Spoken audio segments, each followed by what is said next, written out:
కరూరులో CM Vijay పర్యటిస్తున్నారు. Live చూద్దాం. ஆனாய் சேர்ந்த கூட்டமாக மாறிக்கொண்டிருக்கிறது. மக்களை அடுத்து நம்மிடையே பேசுவதற்காக முன்னாள் அமைச்சர், இந்நாள் தமிழக வெற்றி கழகத்தின் தொண்டர், அன்பு சகோதரர் MR விஜயபாஸ்கர் அவர்கள் வெள்ளி வாளை பரிசளிக்கிறார். போரில் வென்ற முதல்வருக்கு போர்வாளை பரிசளிக்கிறார். உங்களிடையே இதோ உரையாற்றுகிறார்.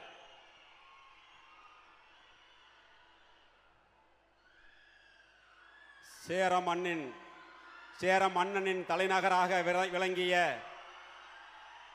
வரலாற்று சிறப்புமிக்க இந்த கரூர் மாநகருக்கு சென்ற ஆண்டு செப்டம்பர் மாதம் ஒரு கட்சியினுடைய தலைவராக வந்த தளபதி அவர்கள் இன்று கரூர் மண்ணிலே தமிழகத்தினுடைய முதலமைச்சராக காலெடுத்து வைத்திருக்கிறார். அவரை கரூர் மாவட்ட மக்கள் சார்பாகவும் என்னோடு இந்த இயக்கத்திலே தங்களை அர்ப்பணித்துக் கொண்ட கழகத்தினுடைய நிர்வாகிகள் சார்பாகவும் வருக வருகவென்று வரவேற்று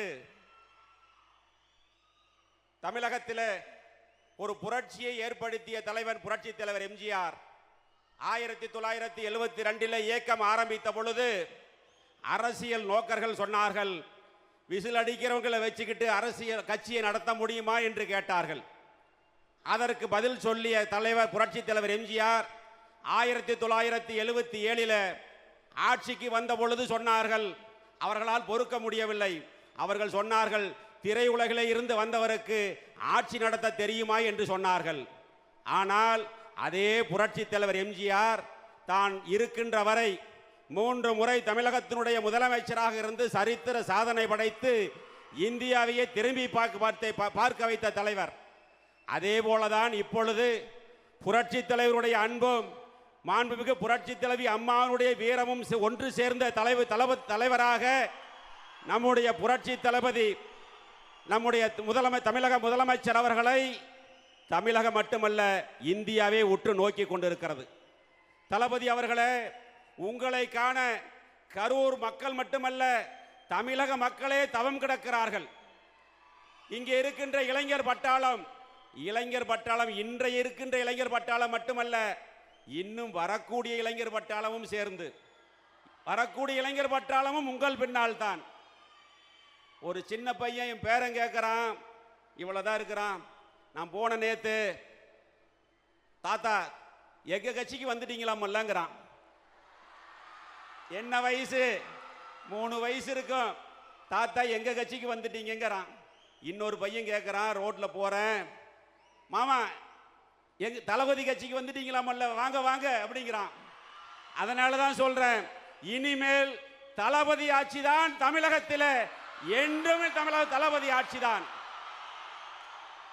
அதிமுகவில் அனைத்து இந்திய அண்ணா திராவிட முன்னேற்ற கழகத்தில் மாண்புமிகு இதய தெய்வம் புரட்சி தலைவி அம்மாவுடைய கரத்தை வலுப்படுத்துவதற்காக எண்ணற்ற தியாகங்களை செய்திருக்கிறோம். அவரை நிரந்தர கழகத்துடைய நிரந்தர பொதுச் செயலாளர் என்று சொன்னோம். அதே போலதான் இதே மேடையிலே சொல்கிறேன், தமிழகத்தினுடைய நிரந்தர முதலமைச்சர் நம்முடைய தளபதி அவர்கள்.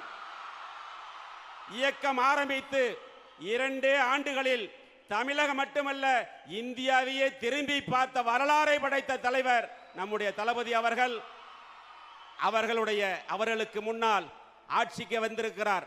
ஆனால் இதற்கு முன்னர் ஆட்சியில் இருந்த தீய சக்தி திமுக விடியலை தருகிறேன் என்று சொல்லி அவர்களுக்கு தான் விடிஞ்சது, தமிழக மக்களுக்கு அல்ல.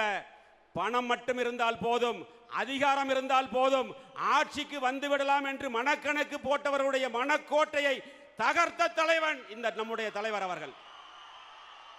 ஆட்சி அதிகாரத்திற்கும் வேலை இல்லை, பணத்திற்கும் வேலை இல்லை, அன்புக்கு அடிமை என்பதை நிரூபித்த இளைஞர் பட்டாளம் இருக்கிறது.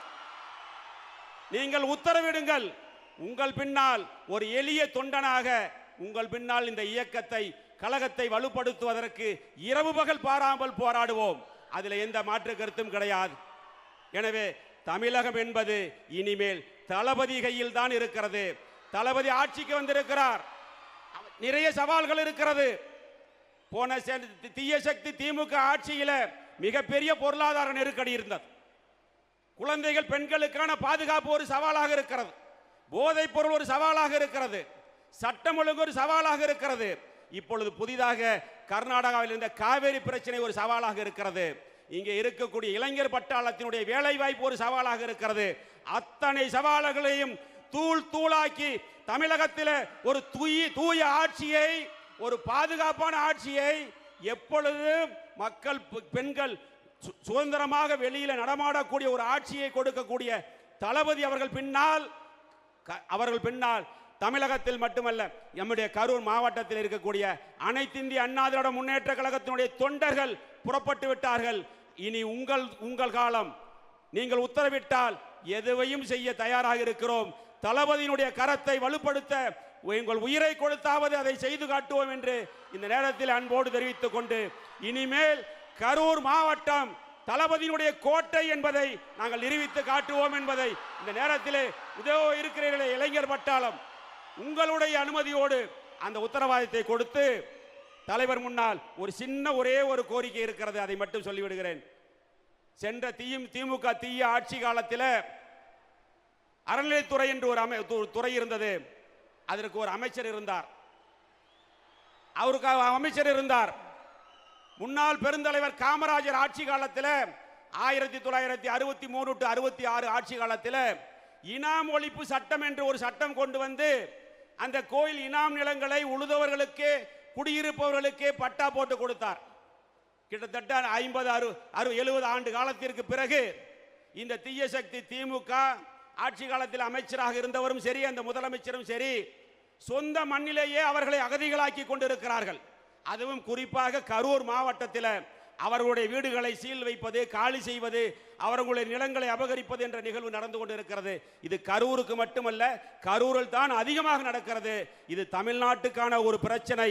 இந்த பிரச்சனையை மாண்புமிகு தமிழக முதலமைச்சர் தளபதி அவர்கள் தனி கவனம் எடுத்து அந்த பிரச்சனையை தீர்த்து வைத்தால் தமிழகத்தில் இருக்கக்கூடிய ஏழை எளிய மக்கள், கோவில் இனாம் நிலங்களே குடியிருக்கக்கூடிய ஏழை எளிய மக்கள், அதிலே விவசாயம் செய்து தனது வாழ்வாதாரத்தை நடத்தி கொண்டிருக்கக்கூடிய லட்சக்கணக்கான மக்கள் வாழ்நாள் முழுவதும் உங்களுக்கு கடன்பட்டு இருப்பார்கள் என்று சொல்லி அதை மட்டும் செய்து கொடுக்க வேண்டும் என்ற கோரிக்கையை வைத்து உங்கள் முன் இன்று இயக்கத்திலே நாங்கள் இணைந்ததை நான் பெருமையாக நினைத்துக் கொள்கிறேன்.